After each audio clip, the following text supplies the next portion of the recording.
বড় বোনের রেজাল্ট বেরোলে যা হয়। মা, রেজাল্ট বেরিয়েছে আজকে। হ্যাঁ, রেজাল্ট বেরিয়েছে? কি হয়েছে রেজাল্টে? কত পেয়েছিস? পাস করেছিস? মা, আমি 100-র মধ্যে 35 পেয়েছি।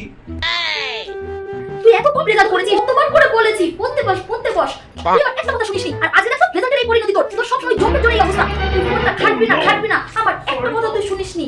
এই কম নাম্বার নিয়ে তুই আমার সামনে এসে বলতে তো একটু লজ্জা করছে না, তাই না? এখন কানা হবে নাকি? দূর হয়ে যা আমার সামনে থেকে। ছোট বোনের রেজাল্ট বেরোলে যা হয়। আরে কি হয়েছে আমার সোনা ভাই? আমার সোনা ভাই এরকম কাঁদছে কেন? মা, আজকে আমাকে স্কুলে রেজাল্ট দিয়েছে। কত পেয়েছো তুমি? আমি 15 নাম্বার পেয়েছি মা। আচ্ছা সোনা মা, শোনো কেঁদো না, হ্যাঁ? এই বছর এত কম নাম্বার হয়েছে তাতে কি হয়েছে? পরের বছর তোমার আরো ভালো হবে। তুমি এই নাম্বারটা অনেক ভালো পেয়েছো। তোমার দিদি হলে তো এর থেকেও কম পেতো। হ্যাঁ সোনা মা, আর কেঁদো না। আর আমি তোমাকে আজকে বিকেলে পার্কে নিয়ে যাবো ঘোরাতে। আর সেখানে গিয়ে তোমাকে তোমার ফেভারিট আইসক্রিমও খাওয়াবো।